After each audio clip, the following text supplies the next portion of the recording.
बेटा हमने बताया था सर्कुलर मोशन करवाने लग रहे थे और सर्कुलर मोशन के अंदर हमने इसका एंगुलर डिस्प्लेसमेंट बताया था, एंगुलर वेलोसिटी बताई थी। उसके बाद बचता है एंगुलर एक्सेलेरेशन। एक्सेलेरेशन क्या होता है इसमें?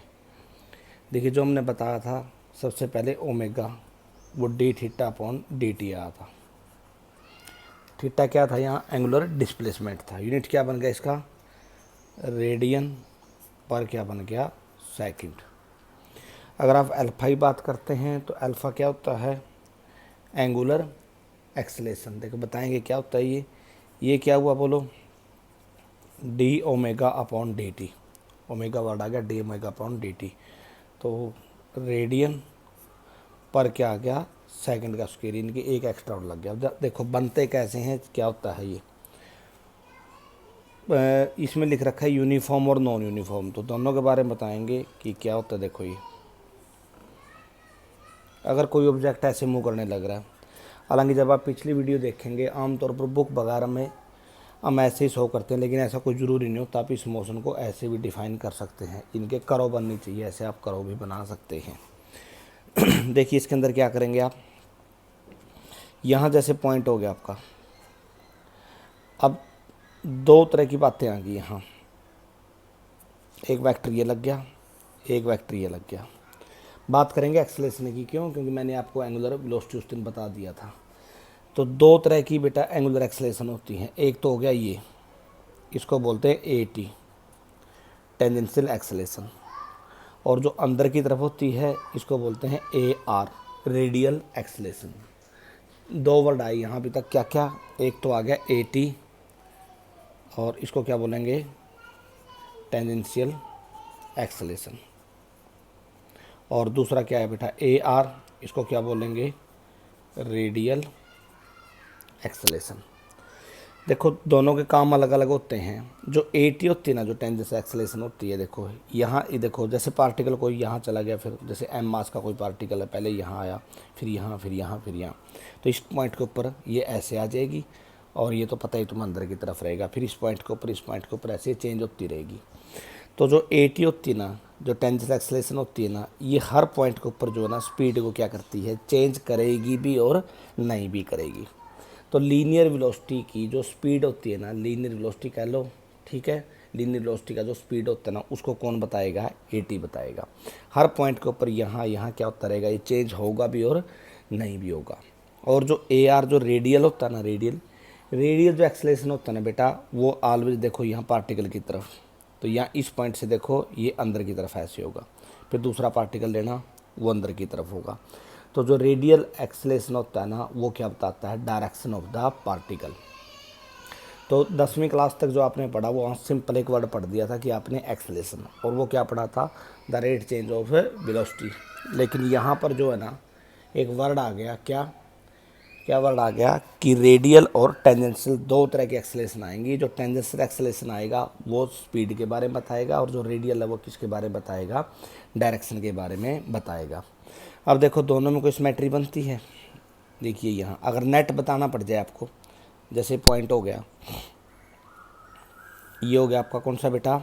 ए टी, टेंजेंशियल, और अंदर की तरफ क्या हो गया बोलो?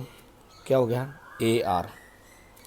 अगर आप दोनों का नेट निकालना चाहते हैं, दोनों का देखो नेट कैसे निकलेगा, याद कीजिए पैरेललोग्राम में आपने क्या पढ़ा था। देखो एक वेक्टर इधर की तरफ लग गया, एक वेक्टर इधर की तरफ लग गया। पैरेललोग्राम का मतलब ही क्या था? जैसे अगर आपका एक वेक्टर ऐसे है और दूसरा वेक्टर आपका ऐसे है, पहली बात तो देखो दोनों के दोनों ये परपेंडिकुलर होंगे, ये प्रॉपर्टी है ज्योमेट्री की, आपको पता है।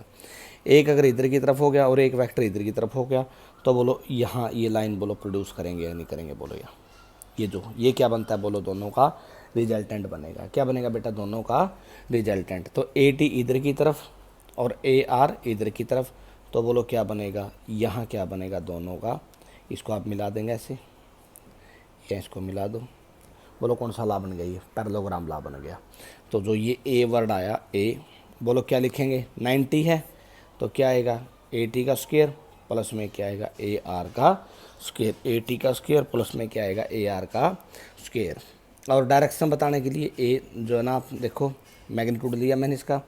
अगर यहाँ पर एंगल अल्फ़ा शो कर देते हैं, अल्फ़ा एंगल शो कर देते हैं यहाँ, तो बताइए पैरेललोग्राम के हिसाब से इसकी डायरेक्शन जो है ना क्या आएगी, टेन अल्फ़ा बोलो क्या आएगा, टेन अल्फ़ा बोलो क्या आएगा, ए टी अपॉन क्या आएगा बोलो ए आर आएगा। ये क्या बताएगा, नेट जो इनकी डायरेक्शन बताएगा अकॉर्डिंग टू किसके, पैरेललोग्राम लॉ में आपने पढ़ा था।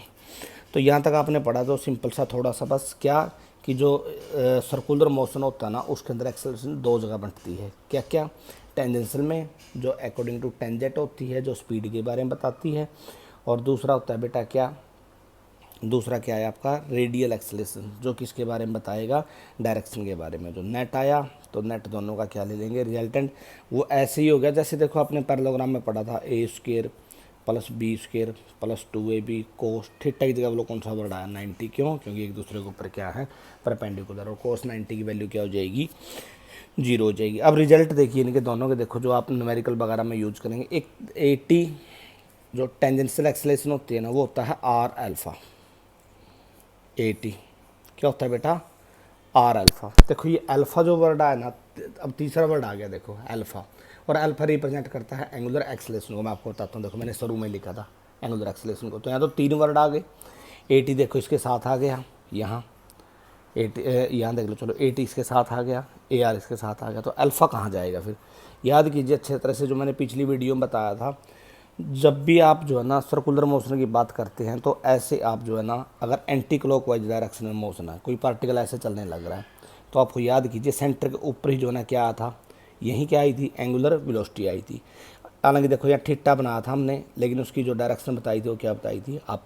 तो यहाँ जो अल्फ़ा होता है ना, अल्फ़ा की डायरेक्शन जो है ना किसकी तरफ आएगी बोलो, ऊपर की तरफ आएगी। किसकी तरफ आएगी बेटा, ऊपर की तरफ, अपवर्ड आएगी अगर पार्टिकल किस डायरेक्शन में चलने लग रहा है, एंटी क्लॉकवाइज में। तो यहाँ से ए टी इक्वल टू क्या आया आर अल्फ़ा, जब भी आप न्यूमेरिकल में यूज़ करेंगे जो टेंसिल एक्सेलरेशन होता है ना a t equal to r alpha.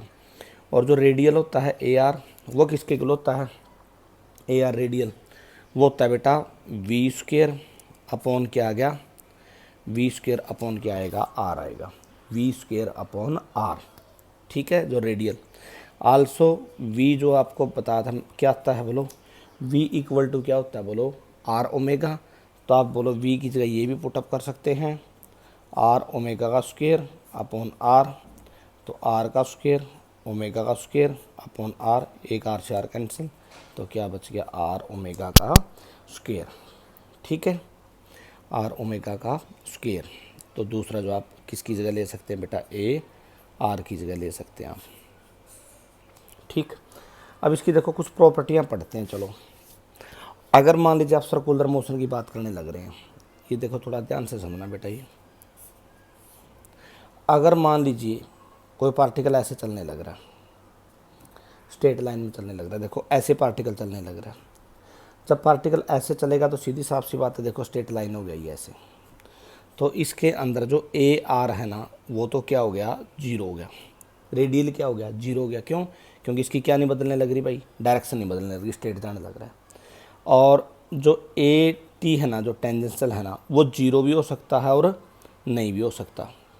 देखो दोनों में फ़र्क क्या पड़ेगा, अगर a r equal to zero तो मतलब डायरेक्शन नहीं बदलने लग रही, और a t equal to zero तो इसका मतलब जो है ना क्या नहीं बदलने लग रहा, a t equal to zero का मतलब हो गया इसकी स्पीड भी क्या नहीं होने लग रही, चेंज नहीं होने लग रही, ना तो डायरेक्शन चेंज हो रही ना स्पीड चेंज हो रही। तो पार्टिकल क्या चलेगा, particle move in straight line, straight line, तो क्या बोला जाएगा ये यूनिफॉर्म, यूनिफॉर्म ट्रांसलेटरी, क्या बोला जाएगा बेटा, यूनिफॉर्म ट्रांसलेशन, ट्रांसलेशन स्टेट के लिए आपने कहा कि यूनिफॉर्म ट्रांसलेटरी मोशन हो गया। दूसरा अगर a r equal to zero है तो डायरेक्शन तो चेंज हो नहीं रही, और a t equal to zero आ रहा है, तो इसका मतलब क्या आएगा, ये एक्सलेटेड, क्या वर्ड बोला मैंने, एक्सलेटेड और ट्रांसलेटरी मोशन। पार्टिकल क्योंकि डायरेक्शन बदलने लग रही, स्ट्रेट तो जाएगा लेकिन स्पीड क्या नहीं होगी, इसकी कांस्टेंट नहीं होगी, स्पीड क्या होने लग रही है, चेंज होने लग रही है, तो एक्सलेटेड आ गया। तीसरी कंडीशन आ गई a r not equal to zero, तो एक बात तो कन्फर्म होगी, जो डायरेक्शन को बनाता है कौन बनाता है, ए आर बनाता है, और a r not equal to zero. और अगर मैं लिख देता हूँ a t equal to zero, मतलब डायरेक्शन तो चेंज होने लग रही है, और ए टी जो टेंजेंशियल एक्सेलरेशन है वो क्या है, जीरो। तो ये कैसा हो गया बेटा, यूनिफॉर्म सर्कुलर मोशन, क्या है बेटा, यूनिफॉर्म, देखो मैंने लिखा था टॉपिक के ऊपर यूनिफॉर्म भी, यूनिफॉर्म सर्कुलर मोशन। क्यों, रीजन क्या देंगे आप इसका, क्योंकि a r not equal to zero, मतलब ए आर किसको बताता है, डायरेक्शन को बताता है, और नहीं जीरो की इक्वल तो डायरेक्शन क्या होने लग रही है, कंटिन्यूसली चेंज होने लग रही है। लेकिन a t equal to zero तो इसका मतलब स्पीड क्या है, कांस्टेंट है, तो स्पीड कांस्टेंट है, स्पीड चेंज नहीं होने लग रही, तो इसका मतलब जो है ना क्या हो गया बेटा, ये यूनिफॉर्म सर्कुलर मोशन। और एक लास्ट वर्ड आएगा, अगर a r not equal to zero और ए टी भी नॉट इक्वल टू जीरो, मतलब डायरेक्शन भी बदलने लग रही है और बार बार क्या भी बदलने लग रही है, स्पीड भी बदलने लग रही है, तो इसको क्या बोलेंगे, नॉन यूनिफॉर्म सर्कुलर मोशन। क्या बोला जाएगा बेटा, नॉन यूनिफॉर्म सर्कुलर मोशन। तो भाई ये अच्छी प्रॉपर्टियाँ हैं बेटा, ये इनको थोड़ा सा देख लेना, पढ़ लेना।